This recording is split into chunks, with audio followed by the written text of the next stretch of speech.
Shalom adik-adik yang dikasih Tuhan. Di sore hari ini kita mau kembali untuk beribadah kepada Tuhan. Kita mau menyambut juru selamat kita. Sebelum kita beribadah, mari kita berdoa. Mari kita lipat tangan, tutup mata, tundukkan kepala, mari kita berdoa. Terima kasih Tuhan untuk sore hari ini. Terima kasih untuk kesempatan yang masih Engkau berikan pada setiap kami untuk kami dapat beribadah kepadamu. Meskipun melalui online, tapi biarlah sukacitamu itu turun atas setiap kami dimanapun kami berada, dan biarlah kami dapat menjadi anak-Mu yang baik saat kami mendengarkan firman-Mu. Kami duduk diam mendengarkan, dan Roh Kudus-Mu yang menuntun kami supaya kami mengerti akan firman-Mu yang nanti akan disampaikan.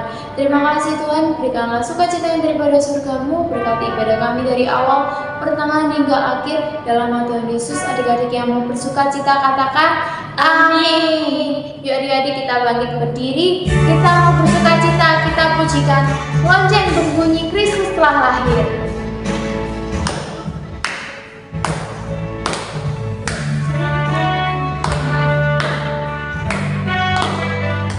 Tepuk tangan, kita pujikan lonceng berbunyi.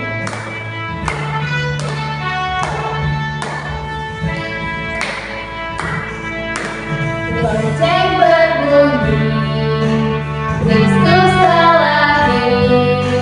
Bersama-sama kita sambutlah, mari semua kita bersuka, karena hari Natal kini telah tiba. Hey, ding dong ding, lonceng berbunyi. Soraklah, soraklah, Kristus telah lahir. Hey, ding dong ding, lonceng berbunyi. Soraklah, soraklah, Kristus telah lahir. Kita pujikan lonceng berbunyi. Lonceng berbunyi, Kristus telah lahir. Bersama-sama kita sambutlah, mari bersama kita bersuka, karena hari Natal kini telah tiba. Hey, ding dong ding, lonceng berbunyi. Soraklah,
Dia, sembah dan puji Dia, Sang Raja.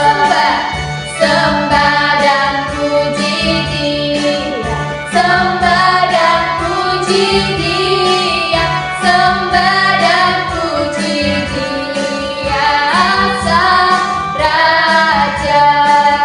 Sembah dan puji Dia, Sang Raja. Sekali lagi. Sembah dan puji Dia, Sang Raja. Amin. Yuk adik-adik, kita mau mendengarkan firman Tuhan. Untuk itu mari kita pujikan, sebab Natal itu indah bagi setiap kita. Kita pujikan seperti Palungan. Dan yang dulu sungguh-sungguh ya adik-adik. Seperti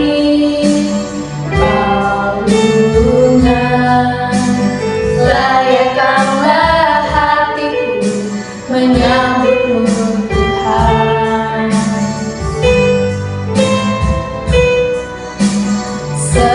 Seperti emas kemenyadanmu, biar hidupku berkenan padamu. Sebab Natal tak akan berarti tanpa kasih-Mu. Lahir di hatiku, hanya bersamamu, Yesusku, rasakan selalu indahnya Natal di hatiku. Kita pujikan dari awal, seperti palungan.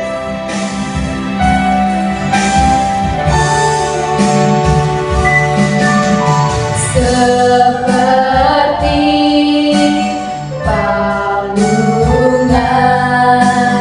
layakkanlah hatiku menyambutmu Tuhan.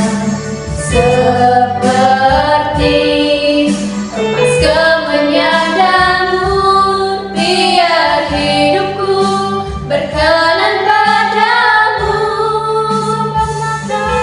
Sebab Natal tak akan berarti tanpa kasih-Mu.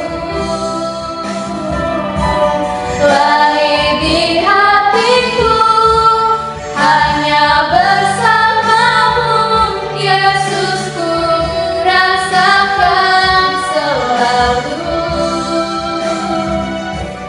indahnya Natal di hatiku. Sebab Natal tak akan berarti tanpa kasih-Mu. Lahir di hatiku, hanya bersamamu, Yesusku, rasakan selalu indahnya Natal. Indahnya Natal di hatiku, indahnya Natal di hatiku, indahnya Natal di hatiku.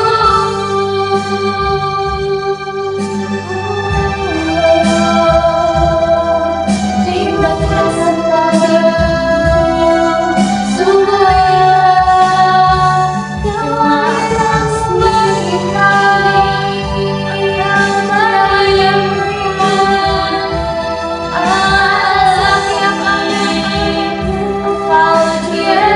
Engkau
Shalom, selamat sore adik-adik.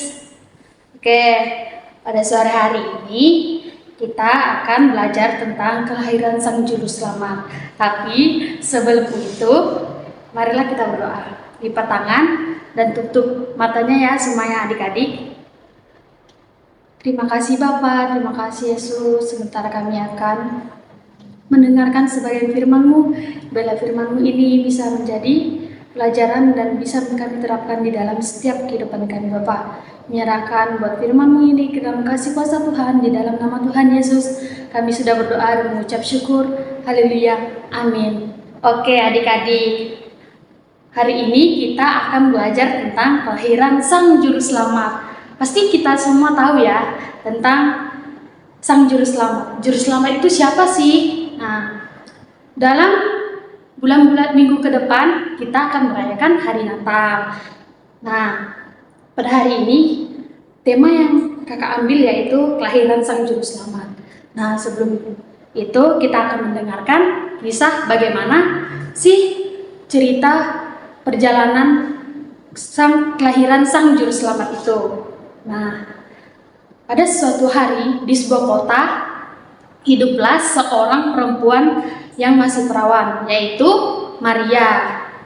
Maria pada saat itu mendapat sebuah mimpi atau penglihatan dari seorang malaikat. Nah, pada saat itu malaikat mengatakan bahwa dia akan mengandung dan melahirkan seorang anak, yaitu Yesus Kristus. Nah, setelah itu pada saat itu posisi Maria dia belum menikah dengan Yusuf. Setelah itu kita bisa melihat juga bahwa setelah Yusuf mengetahui bahwa Maria itu mengandung, dia sangat kecewa dan marah. Padahal dia sudah bertunangan dengan Maria. Tetapi pada suatu malam Yusuf mendapat sebuah mimpi dari Allah bahwa Maria mengandung dan melahirkan seorang bayi, yaitu Yesus. Nah, kita juga bisa melihat membaca di Alkitab bahwa Yesus juga Maria dan Yusuf juga pada saat itu mendengar bahwa mereka akan pulang ke kampung mereka, yaitu Bethlehem. Tetapi mereka harus mengikuti sebuah perintah dari seorang kaisar. Nah, setelah itu melalui setiap perjalanan yang dilalui mereka, di situ di Bethlehem mereka melewati jalan yang begitu rusak, Maria kesakitan, dan kita juga bisa melihat bahwa perjuangan mereka untuk sampai ke Bethlehem itu sangat besar. Nah, dan sesampainya Yusuf dan Maria di Bethlehem, Yusuf meminta tolong bantuan kepada setiap orang atau mengetok pintu di setiap rumah-rumah, tetapi tidak ada satupun yang mau menolong Yusuf karena mereka tahu bahwa Yusuf adalah seorang tukang kayu. Nah, jadi mereka putus asa pada saat itu karena Maria sudah mau melahirkan, Maria sudah kesakitan, Maria sangat berputus asa dan Yusuf sangat takut bahwa nanti bagaimana bayinya akan dilahirkan, bagaimana bayinya akan tidur. Tetapi di suatu tempat mereka menemukan seorang gembala. Nah, seorang gembala itu Yusuf bertanya bahwa begini, Bapak boleh nggak aku menginap di sini untuk istriku sudah mau melahirkan seorang bayi, bisa nggak aku menumpang tempatmu? Tetap jawab si gembala tersebut, ya nggak apa-apa, tapi tidak ada tempat untuk beristirahatnya sang bayi. Tetapi saking Maria sudah merasa ingin melahirkan dan kesakitan, apa boleh buat? Dan Maria melahirkan seorang anak di kandang domba. Nah, setelah itu kita juga bisa melihat bahwa pada saat bayi Yesus lahir, kita bisa lihat bahwa ada bintang sangat besar di atas bayi Yesus lahir, dan bintang itu banyak sekali orang yang melihatnya.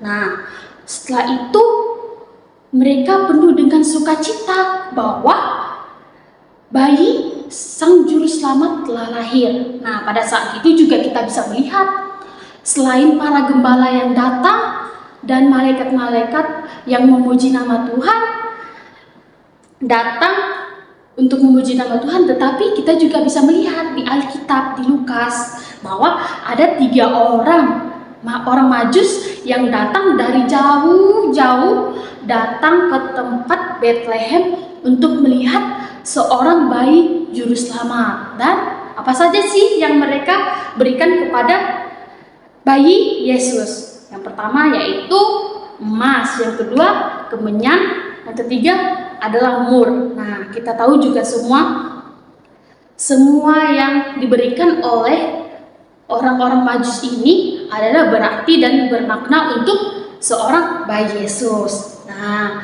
setelah itu dan pada saat itu juga mereka sangat bersukacita karena seorang bayi lahir di kandang yang hina, tetapi membawa sukacita kepada semua orang yang ada di seluruh dunia.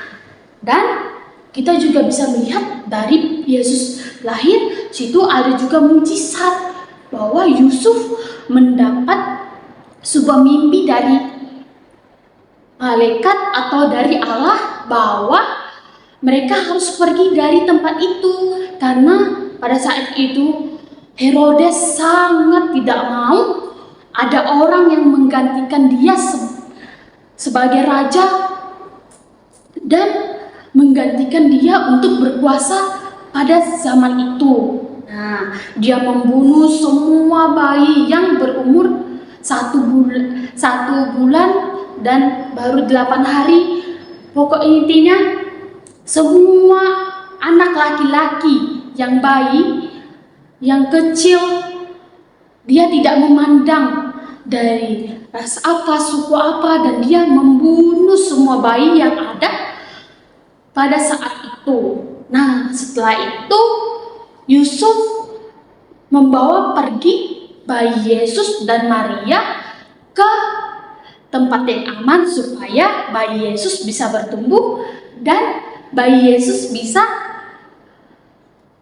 merasa aman dan dia bisa bertumbuh menjadi orang yang berguna bagi seluruh dunia. Dan juga kita bisa melihat bahwa 3 orang Majus tadi yang datang di hadapan Herodes yang berbicara bahwa Sang Juru Selamat akan lahir, mereka mendapatkan sebuah mimpi juga dari Allah bahwa mereka tidak boleh lewat dari jalan yang sebelum mereka datang ke Yerusalem. Mereka tidak boleh melewati jalan tersebut, tetapi mereka harus melewati jalan yang lain supaya mereka mendapat keselamatan juga.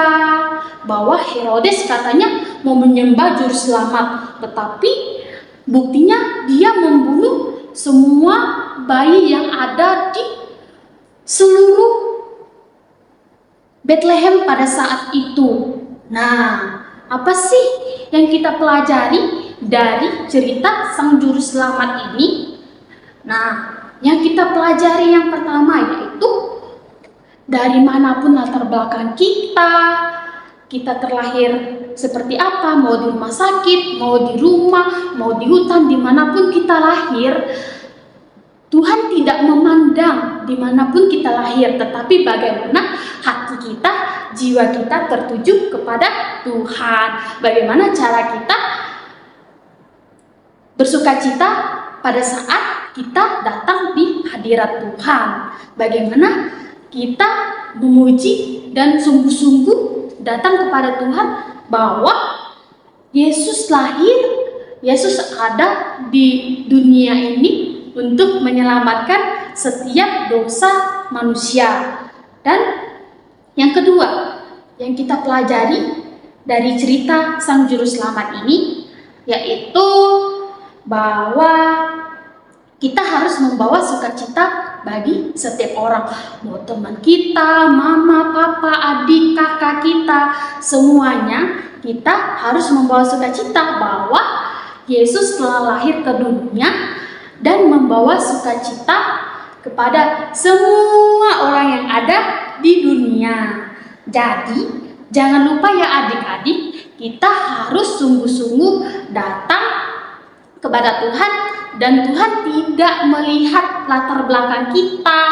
Tuhan tidak melihat kita orang kaya. Tuhan tidak melihat bagaimana cara hidup kita, bagaimana hidup yang lama kita di hadapan Tuhan, maupun kita jahat terhadap teman, suka mencuri. Tetapi kalau kita datang kepada Tuhan dengan sungguh-sungguh dan mengakui setiap dosa kita di hadapan Tuhan, maka Tuhan akan mengampuni kita. Tuhan akan menyayangi kita sebagaimana kita yang anak-anak Tuhan, sebagaimana kita anak-anak Tuhan yang telah Tuhan selamatkan. Tuhan lahir dari dunia ini, turun jauh-jauh dari surga ke dunia, hidup dihina, disalibkan, bahkan dia diperlakukan tidak seperti seorang raja pada umumnya. Nah, seharusnya seorang raja itu seperti apa sih diperlakukan? Seorang raja diperlakukan itu seperti kita tonton di film, itu mereka diperlakukan secara baik, mereka makan mewah, mereka dilahirkan di rumah sakit, mereka hidup dengan nyaman, tidak diolok-olok, mereka dihormati. Tetapi dari cerita Yesus ini yang sederhana, kita bisa belajar banyak sekali. Nah, jadi dari cerita Sang Juru Selamat ini kita mendapat sebuah pelajaran yang sangat banyak, yaitu yang kakak bilang tadi, bahwa kita tidak boleh merasa minder, tidak boleh merasa kamu kecil, karena kalau kita tidak dipandang di dunia, walaupun kita tidak dipandang, walaupun kita tidak dihormati oleh orang-orang di sekitar kita, walaupun kita tidak dihormati, tetapi kita di hadapan Tuhan, kita itu semua sama, tidak ada yang beda. Walaupun kita terlahir berbeda ras, suku, bahasa, atau dimanapun kita berada, Tuhan pasti selalu ada, selalu memandang kita bahwa kita sama. Kita semua yang mengenal Tuhan adalah anak-anak Tuhan yang istimewa, anak-anak Tuhan yang dikasihi oleh Tuhan. Jadi daripada itu kita harus belajar untuk membawa sukacita bagi setiap orang yang ada di dunia, bagi setiap keluarga kita, bagi kakak-kakak kita, bagi saudara-saudara kita, bagi semua orang yang ada di sekeliling kita, baik pun orang yang tidak kita kenal maupun yang kita kenal. Jadi untuk ayat penutupnya kita buka di Lukas pasal 2 ayat yang ke-11. Kakak akan membacakan. Hari ini telah lahir bagimu Juru Selamat, yaitu Yesus Kristus Tuhan di kota Daud. Kakak baca sekali lagi, Lukas pasal 2 ayat 11. Hari ini telah lahir bagimu Juru Selamat, yaitu Kristus Tuhan di kota Daud. Nah, bukan hanya pada saat Natal saja kita menjadi berkat buat orang-orang yang ada di sekitar kita, tetapi untuk setiap harinya, maupun kita sedih, maupun kita senang, maupun kita dimarahi oleh mama papa kita, saudara-saudara kita, tetapi kita tetap harus bersyukur dan kita tetap harus menjadi berkat untuk orang-orang yang ada di sekitar kita. Jadi ingat ya adik-adik, kita semua harus membawa sukacita dan bisa menjadi contoh buat orang-orang yang ada di sekitar kita. Dan satu lagi, kita tidak boleh merasa minder karena Tuhan tidak memandang kita, Tuhan tidak melihat kita, tetapi Tuhan melihat di dalam hati kita. Bagaimana cara kita di hadapan Tuhan, bagaimana cara kita memuji dan memuliakan nama Tuhan. Nah, jangan lupa ya, bahwa sukacita bagi setiap orang pada saat Natal ataupun di bulan-bulan yang akan datang dan kita akan menyambut tahun yang baru. Jadi bersiaplah untuk menjadi berkat buat orang-orang di sekitar kita sampai Tuhan datang lagi menjemput kita semua. Oke adik-adik, sekian dari perenungan kita hari ini dan cerita kita. Hendaknya kita tetap bersyukur, tetap percaya, membawa sukacita dan tidak merasa rendah. Oke adik-adik, Tuhan Yesus memberkati kita semua ya. Untuk menutup firman Tuhan pada sore hari ini, kita berdoa sama-sama ya. Lipat tangan dan tutup matanya adik-adik. Marilah kita berdoa. Bapa, terima kasih buat hari ini kami sudah selesai mendengarkan firman Tuhan. Biarlah firman Tuhan ini bisa menjadi pelajaran, bisa menjadi pedoman di dalam hidup kami, bertumbuh dan berbuah, dan kami bisa menjadi berkat buat orang-orang yang di sekitar kami.